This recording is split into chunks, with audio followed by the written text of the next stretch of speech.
Hello, everyone. In light of the recent market turbulence following the announcements of tariffs yesterday, I wanted to address how this impacts your investments and the strategies we should consider moving forward. So just a quick update this morning, April 3rd, the S&P's declined about 12% from its peak on February 19th.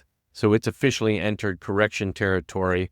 A correction is defined by a decline in the market of 10% or more.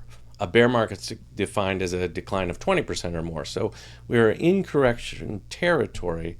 But as far as declines go, this decline is below average when you look at historical declines in any given year. Since 1980, the average intra-year decline, meaning the market declined at any point in a given year, the average intra-year decline is 14.1%. Another interesting statistic is 34 of the 45 years since 1980 were positive years for the market.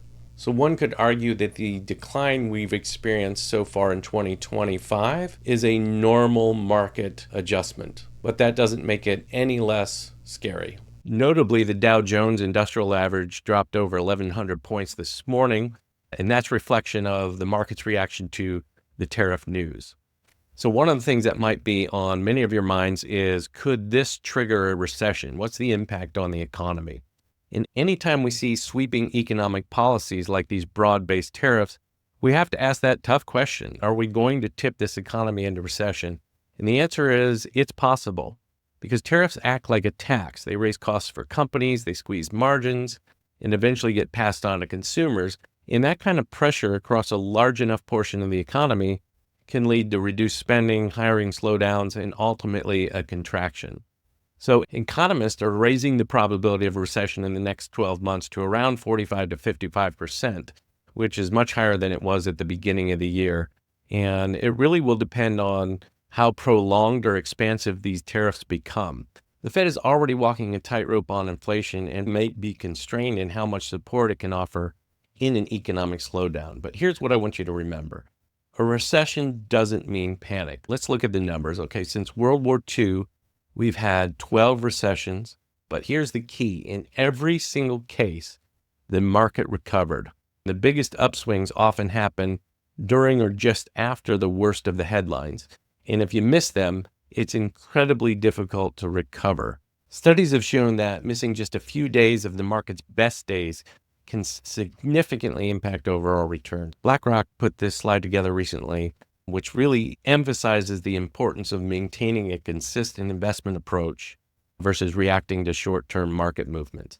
This really just shows the impact of missing the best days in the market. So if you had invested $100,000 20 years ago in stocks and just left it alone, stayed invested, that would have grown to $717,000. If you missed the 5 best days, it would have grown to $452,000. So about 2/3 of the total return. If you missed the 10 best days, it was about half, less than half of the overall return potential of the market. In this scenario, possibly news reverses some of the tariffs. And if that happened, things could move very quickly. So maintaining a consistent investment approach is often more beneficial than reacting to short-term market movements. Let's talk about the economic impacts of the tariffs. And they're expected to have several. So first, consumer prices and the impact of households is going to be meaningful. Estimates suggest that the average American household is going to incur additional costs ranging from $2,700 to $4,200 annually. And the lower income households obviously are going to feel this impact more acutely because they spend a larger portion of their income on essential goods. The next effect is going to be inflation. One of the Federal Reserve governors recently indicated these tariffs could lead to more prolonged inflationary pressures, which obviously affects the overall economy. There will be an impact on employment and corporate profits. So increased production costs due to tariffs may lead companies to reduce their workforce to maintain profitability. And additionally, those higher costs are going to compress profit margins, and decreasing earnings definitely can add to stock market volatility. Finally, I mentioned the Federal Reserve. They're really in a tough spot because they're trying to balance their fight against rising inflation. And if you look at a potential economic slowdown, Their typical tool for economic slowdown is to lower interest rates, but that's going to delay the fight and maybe even reverse the issue of being able to tamp down inflation. So they are really in a tough spot at the moment. The timing and magnitude of the impacts of these tariffs requires a little bit of analysis. The administration's justification for these tariffs is to promote trade fairness and bolster domestic industries. While the intention is to strengthen the U.S. economy, the benefits of these policies are going to take time to materialize, whereas the costs, such as increased consumer prices that we talked about, those are more immediate. So this is going to lead to short-term economic challenges, which the administration has alluded to, before those long-term gains are even realized. This leads to what I think is one of the more important issues to consider here is just what's the impact on consumer and corporate confidence.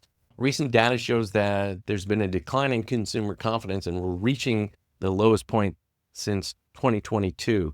This decrease can lead to reduced consumer spending, which is a significant driver of economic growth. Consumers may pull back their spending just because of their concern for their jobs or inflation having an impact on their budget. As I mentioned in my prior video, businesses are also facing this uncertainty. The impact is they may delay investments or expansion plans.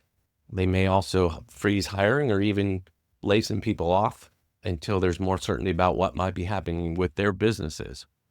So in some cases, the erosion of confidence for consumers and businesses can actually have a more profound effect than the tariffs themselves. So let's talk about the strategic considerations for your portfolio. The idea here is that we need to stay the course. It's natural to feel uneasy during these market downturns. Tariffs may cause short-term pain, but reacting emotionally can create long-term damage to your portfolio. Diversifying the portfolio is key. What I mean by that is the mix of stocks and bonds that you have, the difference between value and growth stocks that you have, U.S. and international. None of that protects against loss in and of itself. History has shown that it's a good discipline for long-term investors. So let me give you an example. So far as of April 3rd, the morning of April 3rd, U.S. stocks year to date are down around 7%. International stocks are up 8.5%. So in this case, diversification working for us so far this year. Here's the key takeaway. Market fluctuations are an inherent part of investing. And by maintaining a disciplined approach and focusing on the long term, we position ourselves to weather this short-term volatility. Markets react fast. Investors shouldn't. Staying invested through this storm is how we catch the recovery, not miss it. If you have any questions or concern about your investments, please don't hesitate to reach out. I'm here to guide you through these times and ensure your financial plan stays on track. When you entered retirement and we put together your long-term strategy, my assumption was that you're going to run into between 4 and 6 significant market pullbacks and position the portfolio for us to navigate those while keeping you on track for your long-term plan. As always, thank you for your trust and confidence. And again, please reach out with any questions or concerns.